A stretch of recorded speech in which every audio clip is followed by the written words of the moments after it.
नमस्कार, मैं हूं आपके साथ वैशाली और आप देख रहे हैं रीड न्यूज। आइए अब बढ़ते हैं आज की खास खबरों की ओर। पूर्णिया जिले के अमौर प्रखंड के खाड़ी बासोल में बीते दिनों हुई भीषण आग लगी की घटना में कई जनप्रतिनिधि अग्नि पीड़ित वालों से मिलने पहुंचे, लोगों से मिलकर हालचाल जाना एवं संतावना दिया। वहीं जनप्रतिनिधियों ने प्रशासन से सरकारी मुआवजा देने की मांग की। वहीं बताते चले कि प्रशासन के द्वारा पानी की व्यवस्था को लेकर हैंडपंप गाड़े जा रहे हैं, बिजली आपूर्ति बहाल करने को लेकर पोल वायरिंग किया जा रहा है। सभी अग्नि पीड़ित परिवारों के बीच प्लास्टिक सीट बांटे गए हैं। वहीं इस घटना के बाद पूर्व विधायक सभा जफर आलम, मास्टर मुजाहिद, डॉक्टर जावेद आजाद लोगों से मिलने पहुंच रहे हैं। हमने अभी डीएम साहब से बात की, जो कम्युनिटी किचन है वो चालू है,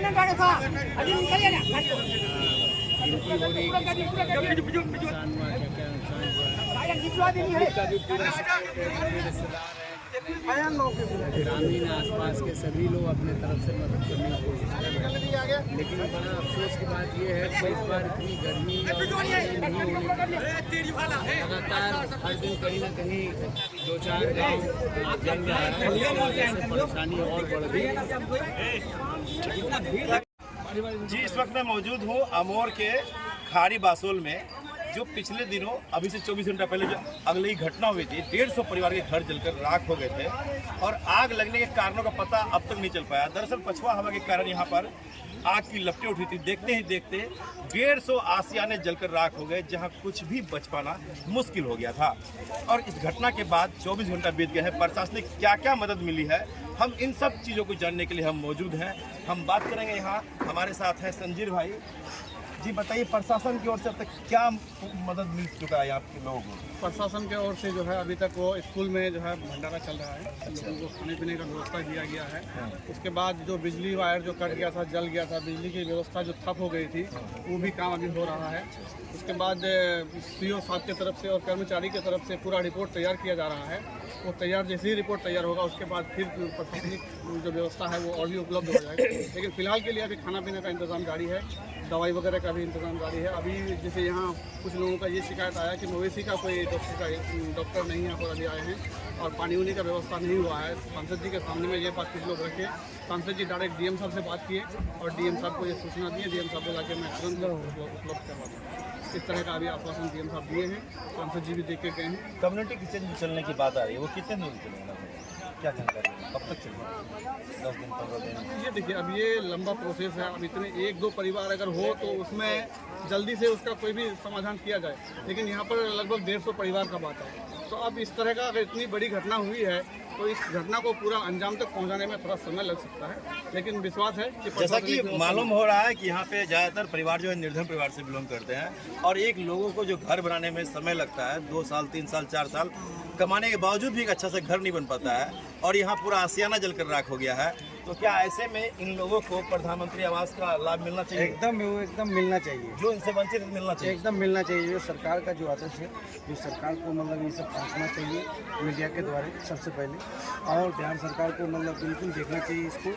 और हमारे जो अभी इलेक्शन हुआ सामने में, अभी सांसद तो हम नहीं कह सकते हैं कौन सांसद बन सकता है, तो सबसे पहले मैं प्रतिनिधि से जो हमारे विधायक है और जो प्रतिनिधि हैं यहाँ पर तक हम लोगों को पहुँचाना चाहिए और इन लोगों को एकदम बिल्कुल मिलना चाहिए। ठीक है। जैसा कि घटना के 24 घंटा बीतने के बाद पता चल रहा है कि यहाँ पर बिजली व्यवस्था को बहाल किया जा रहा है, जल की उपलब्धता के लिए ट्यूबवेल लगवाए जा रहे हैं PGT विभाग की ओर से, और प्लास्टिक सीट बांटे जा चुके हैं और कम्युनिटी किचन चल रहा है जहाँ लोगों को 2 वक्त का खाना मिलेगा।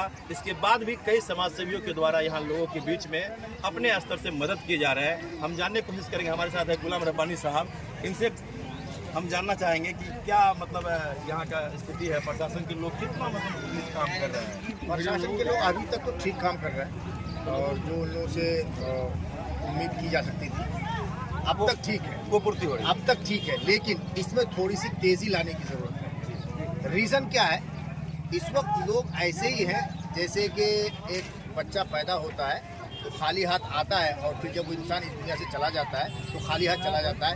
आज खाड़ी बासोल की पोजीशन यही है कि सारे लोग नंगे हाथ, नंगे जिस्म और खाली हाथ। लिहाजा बिल्कुल सही मैं बात है। आपके इस चैनल के माध्यम से ये गुजारिश करूंगा सरकार से और माननीय विधायक जनाब अब्दुल ईमान साहब से और माननीय सांसद जनाब डॉक्टर जावेद आज़ाद साहब से कि आप लोग अपनी अपनी शक्ति का यहाँ पे प्रयोग करें, इसलिए कि आज आप लोगों की ज़रूरत है। आज इससे ज़्यादा बड़ा हादसा मेरी नज़रों ने नहीं देखा, लिहाजा मैं प्रधानमंत्री आवास के तहत या जो भी फंड आप ला सकते हैं या जो नहीं भी लाने का हो, इस मुसीबत के वक्त वो आप लोगों को लाके यहाँ के लोगों को देना चाहिए। हमारा तो यही माननीय विधायक अब्दुल ईमान साहब से और जनाब सांसद डॉक्टर जावेद साहब से गुजारिश है कि आप लोग इस काम को जरूर देखिए और ज़्यादा से ज़्यादा, साथ ही साथ मैं अवामी लोगों से, अल्लाह ने जिनको ताकत दी है, जिनके पास है पावर, वो अपने अपने एतबार से यहाँ के लोगों की मदद करें, मेरी यही गुजारिश है। जैसा कि यहाँ जो अगली घटना हुई थी, यहाँ पे एम्बुलेंस 1.5 घंटे बाद पहुँचा था, जिसके कारण आग और भड़क गया। गैस सिलेंडर फटने से वो आग जो है विकराल रूप ले लिया था। तो दरअसल ये जो खाड़ी पुल है, ये भी लंबित होने के कारण यहाँ पे आवाजाही जो है वाहनों की नहीं हो पा रही है। ऐसे में जो दमकल की गाड़ी है वो लेट पहुँची थी। दूसरी बात, प्रखंड मुख्यालय में दमकल की जो व्यवस्था होनी चाहिए वो कहीं ना कहीं कम दिखाई दे रही है। हालांकि ये खाड़ी हफनिया बासोल जो है ये दूसरे छोर पर है, तो ऐसे में जो दमकल की व्यवस्था होनी चाहिए वो कम से कम अनगढ़ थाना से यहाँ पहुँच मैं जाता, दमकल को लेकर एक बात कहना चाहूँगा। आग जो है इतना घरों को नुकसान नहीं पहुँचा पाता। मैं इस दमकल को लेकर के, सरोज भाई एक बात मैं आपको दमकल के लिए आपने जो कहा, ये दमकल यहाँ क्यों नहीं आ पाया, इसको भी आप लोग उठाइए। रीज़न क्या है? आज की तारीख में हम लोग को खाड़ी पुल की वजह से कितनी मुसीबत के साथ यहाँ आना पड़ा। यहाँ से अगर रास्ता क्लियर हो जाता तो दमकल आने में 10 से 15 मिनट का वक्फा होता, लेकिन नदी के कारण, पुल न होने के कारण, यहाँ से रास्ता न होने की वजह से इतनी मुसीबत का सामना, ये इतनी जो आज आपदा है या इतनी मुसीबत, इतनी परेशानी या एक बहुत बड़ा हादसा जो